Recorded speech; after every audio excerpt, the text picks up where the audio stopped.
Hello everybody and welcome to episode 2 of the Airgun World Podcast. I hope you've all had a fantastic Christmas and a very happy new year to you all. Joining me today is my co-host Terry Doe, obviously needs no introduction, and our special guest for today is none other than Mike Hurney from the Shooting Party. Happy New Year to you, mate. And to you. Right, so for those that don't know what the Shooting Party is all about, Mike's just about to tell us. He's basically deals a lot with import of various ranges of products that they sell to the shops so that you and I can go in and buy them.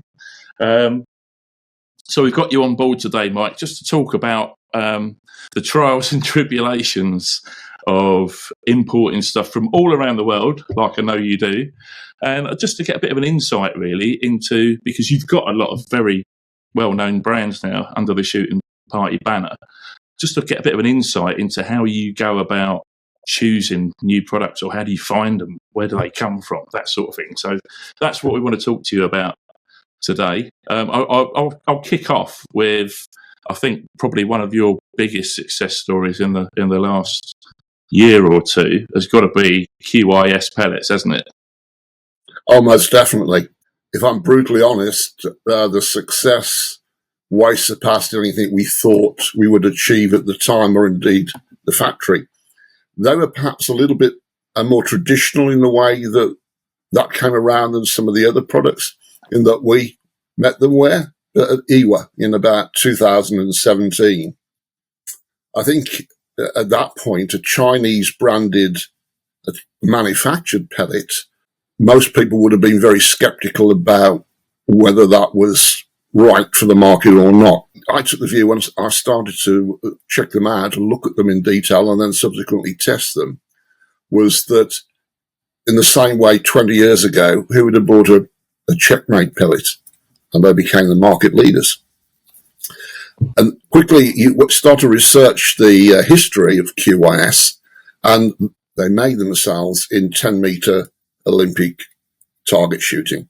So flathead, wad cutter type pellets. With encouragement, they could clearly make a really consistent pellet with beautiful skirts, very clean, no residue when you tip them out on a white sheet, no marks. Got them into producing FT domed, to the typical wasted pellet. And we went from effectively zero presence in the UK and widespread credulity about whether a Chinese pellet was going to be any good, to being the number one premium pellet brand in the UK. And the rest, as they say, is history. One thing that the Shooting Party does extremely well is bring really, really good products to market at a very affordable price. You're not top end, but what you do bring out is, I would say, I've reviewed a lot of your stuff over the years, I would say that 99.9% of the stuff that I've reviewed of yours has been priced way below what I've expected it to be priced at. I mean, let's talk about, obviously, the QIS pellets. I couldn't believe them when they first came. I still remember when you sent me that first tin of the Streamline Heavies. That wasn't a tin then, was it? They came in a plastic tubs. Yeah, plastic tub. And I looked at them and I tipped them out and I looked at the skirts and I thought, wow, they were absolutely perfect. I've never had a tin of pellets like that before. Even from some of the top brands, you always get one that's dented or a few that are misshapen. But actually, while we're on pellets, let's talk about JTS. I reviewed the Airgun Max for you earlier in the year, an American company. And they've just brought out a range of pellets as well. And you sent me some of their dead center 2.2 pellets. There, again, the quality control for those is absolutely superb. Are they, I know they're making them, it's a new brand, but are they being manufactured by anyone that we know, or are they completely... No, it is entirely their own technology. I've worked with JTS, or the people that own JTS, since 2009, 2010. Well-established manufacturer of airguns in China. the interesting fact with regard to that company is that although it's Chinese American, Chinese Canadian owned.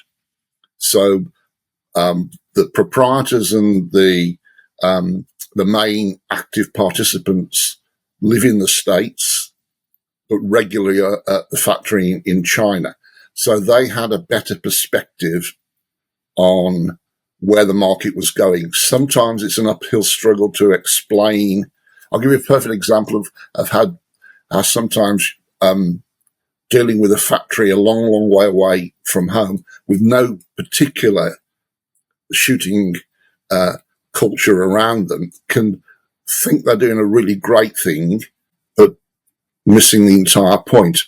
Early in the development of the SMLE, with great glee, the factory sent me a revised sample with a massive banana-shaped magazine saying, you'll get so many more shots. They missed that we had got to have 1 millimeter like-for-like accuracy, and that wasn't the feature we wanted. So I think that's what JTS had had. Go on, Terry. Back to your question. Yes, Terry. Sorry, I'm hogging it. No, it's all right. It's all good. Terry, for a retiree, you're the least retired person I've ever met. Tell me about it. But it's all on my terms, Mike. It's all on my terms now. Dave's doing all the stuff Terry. I don't want to do. Dave's doing it all. He's doing all the deadlines and all the rest of it. So I'm doing all the. I'm creaming it. I'm brilliant. Right, my question. I've been involved in product development. I've tested a lot of prototypes over the years. I have. By the time they get to me, you guys will have gone through all sorts of stages. Can you give the viewers a bit of a ballpark, a bit hard to do, but a bit of a ballpark figure as to if you find 10 products at IWA, and we should remind that IWA was a big shooting exposition in Nuremberg in Germany where the whole shooting world comes together. So you and your guys find 10 good leads at IWA, you make contact with the company. So out of those 10, in your experience, how many of them will come to market in the shape that you want them? Almost one. So it's that low. There you go. That's what I was thinking. So that's quite an interesting answer then. So that's good. So the obvious question then, Mike, that the viewers will desperately want to know is what we got then? What we got coming up for the new year? Again, back to my wife. I regularly come home. So I've got this great new idea. And she's off. Crumb's sake, no more good ideas. But yeah, we've got a lot on the back, not necessarily on the back burner, but on the front burner now. So early in the new year, we'll have our first shipment of the JTS Brawn. It's a bullpup version of the Airgun Max, which has been a fantastically successful product for us, and indeed for JTS all around the world. Extremely accurate, high shot count, all that good stuff, well engineered. It's in a bullpup format, so we're very excited about that hitting the market.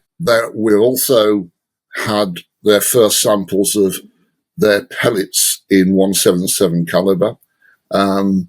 We probably won't see those in the UK until April, May time. But we're also taking in stocks of different weights of 2.2, and also 2.5 and 3.0. I was very skeptical about whether there was a real 3.0 market in the UK, but we had a few samples and they went like that. Maybe that's just down to the fact that few people make them, so it's never going to be a huge market. But it's good that you've got that range. So we're excited about that. On the replica side, where historically we've done very well, particularly with the SMLE and Mosin Nagant, AK-74 and so on, we are working to develop an Enfield No. 2 revolver, which the handgun, as you're probably aware, was a follow-on from the Webley at sort of the Second World War stage. There's some technical challenges because it's much smaller gun than the Webley, so it's where do you put the CO2? It's so we're working on that. The other thing that also we're looking at, and doing it in stainless steel, is the L1A1, which was a self-loading rifle. A lot of you would know that. In service until the mid-90s. So we've had, and that's interesting as well. We've followed that route because we had so many people asking us to do it. So it's completely driven by the community. That's a great rifle to shoot as well. I have a question from one of our readers. You might be able to help us out with, Mike, and it concerns what we call power. I was talking about muzzle energy, really. And this guy's written to me, a chap called Daniel Maitland. Were the old guns from BSA and Webley really miles more powerful than the new ones of today? Now, I know the answer to that, for sure. Sure. But there is this wonderful myth around that those old pre-war BSAs, long patterns, and, the Webley Mark III and all that. They were all super powerful before the government strangled us all with the legal limit and everything. But the fact is, if your 1960s air sporter was doing more than about 9.5 foot-pounds, you had a really good one, didn't you? I would think you had a rarity. Yeah, I think it's one of those things, isn't it? Everything was bigger when you were young. Well, certainly was in my case. Well, and more powerful. So yeah, I never had a Webley Mark III that was doing 9 foot-pounds or anything close to it. No, but it's tales passed down by dads, I think. Yeah, of course. Back in my day, son, I used to shoot them at 95 yards, no problem at all. Now look at you with your telescopic sight. And the modern air rifle, the modern sporting air rifle, like stuff you sell and others sell. Of course, they're more efficient. Machinery is more efficient now. We know more about them. We've developed stuff. We have better materials. We have better seals. We've got better springs. We've got better everything. But there is still this myth that the guns of yesteryear would somehow outperform the modern ones. Bonkers, really. Bonkers. Absolutely, yeah. Of course, we older shooters were miles better. Of course we were. The trouble was, everybody used to say about my shooting was that I was always very consistent in being inconsistent. Yeah. 1 week I'd be man of the match, and next week, barn door, not even close.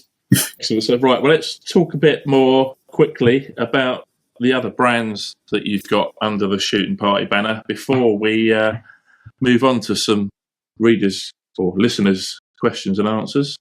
You've got the AirForceOne brand as well, haven't you? That's been a huge success for you. You've got You've got pistols, you've got silencers, bipods, quite a lot of stuff under that brand. It was an airgun accessories brand. Perhaps the most recent product that people will be aware of is the Trophy Mark II CO2 powered pistol. The Mark I version came out in around 2013, became Air Pistol of the Year 2014. Semi-target pistol style, but high shot count, very accurate. We've now brought it out in multi-shot version with a synthetic stock, detachable shoulder stock, including in the prices the shoulder stock, and a very effective Get Shorty silencer. That's been a huge success. The Address bipod range is probably, it's difficult to get any statistics on this, but all of our customers say it is the bipod of choice. So we get, I suppose we can tell when retailers are buying 25 at a time on a regular basis, you have to believe they aren't selling many other bipods of that style. We've got an exciting new chrono coming out. The first samples of that we should see probably, maybe not before Christmas, certainly early in the new year, where we've decided just to screw on to 1/2-inch UNF. So you haven't got to worry about whether our existing alignment. Yeah, exactly. Our existing chrono is accurate, but it's very small, and we've got a lot of shooters who shoot the screen. So which is great for sales, but perhaps not so good for the user. And there's a lot of the styles with what I call the knitting needles and so on. But this is really, you're going to get your alignment right very quickly. It does everything you could want. It measures in feet per second. It measures in joules. It measures in foot-pounds. Everything's on a display on what it just looks like a silencer. And then there's a Bluetooth app. You can download all your data. And so we're excited that will be biggie as well. Excellent stuff. And I think probably the last but not least of your major brands that you sell, because I know you sell loads of other bits and bobs as well, it's got to be Professional Airgun Optics, PAO scopes. So they must have been huge for you, because the price point for these scopes is, you're getting a lot more scope for your money. Yeah, we like to think so. I suppose what we see as the real USP in this space is that at this price, we give a no quibble lifetime replace, not repair warranty. So that gives both the retailer and the consumer absolute peace of mind. You know, I'm going to make this investment, and some of it is a £35 investment, some of it's a £300 investment. But we all want to make sure that if we make that investment, then we're not going to have to fall asleep every night wondering, is it going to work tomorrow? And do we get any failures? Do we get any returns? The answer is yes, but we measure less than 2%. Now we've, since 2010, we're getting on for about 100,000 scopes across the various models over that period of time, which by other brands maybe not that many, but it's a sizable number of units, and to only get less than 2% of failures, you know, I'm very proud. Some of the models I'm particularly proud of, like the first focal plane scope, the F1, that's been regularly described as having the best first focal plane reticle of any scope under £1,000. So yeah, so it's been a good product, and it's a workhorse product for us. Sells every day, all day. Excellent stuff. Well, I think we'll wrap up our little chat for this section, because that's going to lead us nicely onto our Q&As, because I have actually got a question emailed to me from a guy called Matthew Wilder. Obviously pitching on this, Terry, as well, because your knowledge on scopes is absolutely superb. He says, I'm new to air gunning, although I've done a lot of shotgun shooting over the past 20 years. I'm buying a Wire Arc HW90K at the end of the month to take care of some rabbits on my land. What scope would you suggest I pair it with? I don't really want to spend more than 150 quid. Now, the HW190 is the gas ram, the Theoban gas ram Wire Arc. I don't know what you guys suggest, but when everyone asks me for a scope and they're new to air gunning and they want to do a bit of hunting, it's always 3 to 9 by 40. I go a little bit up from that. Yeah. I go a bit up. 4 to 16 is my favourite, because you can see on 16 mag, you can see individual pellet holes, even 177s, at your zero range. And also you can just about on 16 mag, if you think it's 35 yards and you set your parallax to 35 yards, you set your focusing to 35 yards. On 16 mag, if it's grossly out of focus, then you know you got your range wrong. You can't use it essentially as a range finding magnification until you get above 20 mag, really. But it's a good check. It's a good check of your miles out. But my advice would be 4 to 16. You don't necessarily need a 50mm front lens. The lenses and the lens coatings these days are very good. Make sure, if you can, that it's airgun rated, because not a lot of people know that 90 that he's going to get will put more of a strain on that scope than if he, for no reason, but strapped it to a shotgun or a live ammo rifle, because of the nature of the way the piston works, the whiplash effect of the piston. On the point of turn, there's a ludicrous amount of G being forced on the inside of that scope. And a lot of scopes these days are airgun rated, you'll find out, or just ask about it. It's a tough old job on a recoiling 12 foot-pound rifle for a scope, and they need to be made very sturdily. And you need rather than something really massively fancy, you need something that obviously is going to stay together and last you. But don't go too mad with it. But it's interesting. It's another airgun myth, isn't it? The number of people I've had say to me, well, it's only an airgun, so it doesn't have to be anything special. and Terry's point is incredibly valid, that bidirectional spring action, huge amount of G's. In our range, we'd probably suggest something like a 3 to 9 by 50, or we do a 3 to 12 by 44. That's a nice scope. With a 30 mil tube, so lots of light in there. But all of those will comfortably come within your £150 budget. And again, I try and steer individual retail customers away from spending way too much money on their first scope, because almost certainly it won't end up being their last. And they should. It's a good point. Sometimes you see a customer will come in and he's effectively got a drain pipe on the top of his rifle, and he's, what are you doing? I'm plinking in the garden. Well, maybe that's a bit of an overkill. Yeah. And they don't. Some of them people don't realise that the larger the front lens, the higher the scope has to go up, and the bigger the disparity at closer ranges that you have to aim off. So for the normal ranges of a legal limit air rifle, out to say 35, maybe 40 yards, your close range stuff is a bit of a nightmare if your scope's way above the bore line of your rifle. So you don't go too mad. The 44, that 3 to 12 44 sounds really good. 12 mag still lets you spot pellet holes. And last little advice I'd give him is shoot on the highest mag you can, because it shows up your wobbles and it will tell you whether you're holding it right. But don't wind it down if you're wobbling too much, because that doesn't get rid of the wobbles. It just kids you. So if your scope is showing you or moving about, work on your technique. Don't wind the scope down. Try and fool yourself. But I'm sure if you pick a quality scope with some decent mounts, that Varrock will it shoots straighter than I can shoot, and I did all right. But that's a fine bit of kit. That your PAA scopes, they come ready mounted, don't they, Mike? Yeah, that's a valid point. Certainly, when I first started looking at developing it, I was just amazed how many scope manufacturers out there, and some of them were talking very, very high end, both in spec and budget, when there were no mounts. And you think, it's like the days.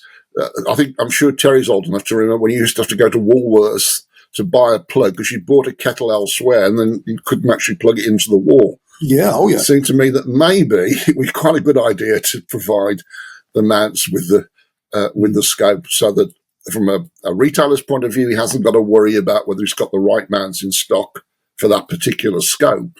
And from the consumer's point of view, he knows he can just slot that straight onto his rifle.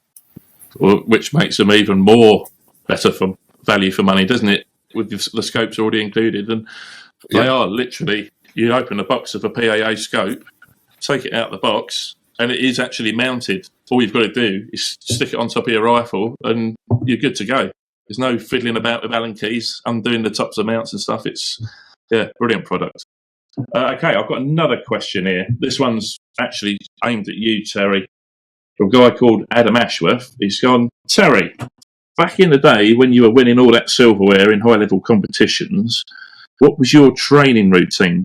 Did you have a schedule that you stuck to, or did you just train when you felt like it or when it felt right? I used to shoot, believe it or not, when I was at my absolute peak of unforgivable selfishness, and I was a despicable human being. Nothing got in the way of my shooting. I was shooting 3 tins of pellets a week, 1,500 shots a week, and that. Now you tell me. That takes some doing, let me tell you. But that's what I was doing. I would train near enough every day. I would get some shots in every day. I wouldn't advise that now. I really wouldn't. I wouldn't advise it. I wouldn't advise anyone to have that level of mania that I had. But I would work on the stuff I didn't like. I'd like the standards. I was never brilliant on standards, but I'd work hard on them. It's no good practicing stuff you're already really, really good at if you're being let down in other areas. So I would have it worked out, what I needed to attack, what I needed to brush up on, where I needed to develop. And I was insane with it. I used to come back. If I shot badly on a Sunday in competition, I would drive back from Yorkshire and go and switch the the club lights on at 1 o'clock in the morning and train till about 3 to work out what had gone wrong. Or because no good me going home, I couldn't sleep. I wouldn't sleep if I knew that. And it was about Wednesday from Sunday to Wednesday when I sort of recovered from it. So I had a serious training regimen, and it involved basically doing all the stuff I didn't enjoy in competition so much, standers and kneelers. And if the weather was really bad, go out and train in the rain, go out and train in the wind, because you can't order good weather for competition. So do all the stuff I didn't like was my main training mantra. Good advice. Have you had any emails of anyone, Terry? Yep. Any more I've got questions? 2 great questions here. One from a guy called Martin Cowper, or Cooper. I couldn't quite. He spelt it strange, like these young people do. They don't use capitals properly, do they? They write in text speak. How dare they? Anyway, he's got a neighbour that isn't entirely in tune with him, and he wants to know how he can practice in his back garden as quietly as possible. I've advised him, first of all, try and get on terms with the neighbour. Try and get on terms if you can. And, don't be in opposition or anything. And don't shoot if they're out just the other side of the fence and they're enjoying their garden. Don't go out there clanging around with a backstop. But what I've advised him to do is see if he can set up like a backstop bunker. We featured it in the mag several times, made of like your basic slabs in a Stonehenge sort of style with the back. Throw some soft sand in it, and so that the pellet's not clanging into a metal backstop and it's not making horrendous noise. So it's nice and quiet. Obviously use a silencer. He's using an Air Arms S200, so it's going to be quiet anyway. But you can get the pellets hitting a heap of soft sand going through paper, and just be considerate. Don't make an awful lot of racket and have your mates hooting and hollering next to you if next door is out having a cup of coffee in the garden, sort of thing, Yeah, that's good advice. Obviously we get this question sent into the mag all the time in various guises, and on a few occasions I've had readers write in and replying to said question, and they've actually invited the neighbour round to have a shoot. So come, well, look, this is what I do. Come and have a go. That's see ideal. what it's all about. And I mean, it's not That's always going to ideal. work, but quite often they'll come round and have a go themselves and realise that it's not a machine gun. It's not. It is actually good fun. You can't blame neighbours who aren't about. They're not us. They're not with us. They're not what we're about. No. And of course, through public media and newspapers, they get fed such nonsense about guns and people who like guns. You're a gun nut. They get all that. So you can't really blame them. So you need to get them on your wavelength by showing them you're nice and normal and friendly. And if you can get them round for a plink, that would be brilliant. I got 2 neighbours that weren't too keen on it all. One of them will have pretty much every rabbit I can supply now, as long as it's in a nice plastic bag and doesn't look much like a rabbit. But you turn a potential anti into a friend, or at least someone who's a bit tolerant. Anyway, just don't think just because it's your right to shoot in your garden that you should do it to its limit, even if it upsets somebody. Have some manners and a bit of courtesy, and we'll all get along with a bit of luck. Cool. You got anything to add to that, Mike? Or No, I'd certainly echo the sentiment about you can turn an anti into a pro, simply invite them around. Because there's very few people I've ever met who, when you see you knock down a can or whatever at 30 yards, they're almost wanting to rip the gun from your hands. So yeah, it's actually just good common neighbourliness and also good sense. Yeah, if people understand what you're doing and why you're doing it, it's a lot easier to get along with them than if they think you're an antisocial. It's like, the neighbours from hell who say, why are you asking me to turn down the music? I said, well, because it's 1 o'clock in the morning. It's maybe that's a neighbourly thing to do. Yes, we know it's your right to play your music in your house, but not everybody is down with the kids. Not like me, obviously. Not like me. No, not like you, Terry. No. Odds. I've got another one here that's taken a bit of an issue with me. Right. He disagrees with my recommendations that when you're out hunting and you're shooting, is keep both eyes open when you're using a scope. Okay. He says, I haven't got his name there, but he says that the Olympic target shooters don't do it, and they're the highest level of the sport. They don't do it. They shut one eye, or they have an occluder over the eye or something like that. So if they do it, then that must be the best way. Well, no, because they're in a totally controlled environment.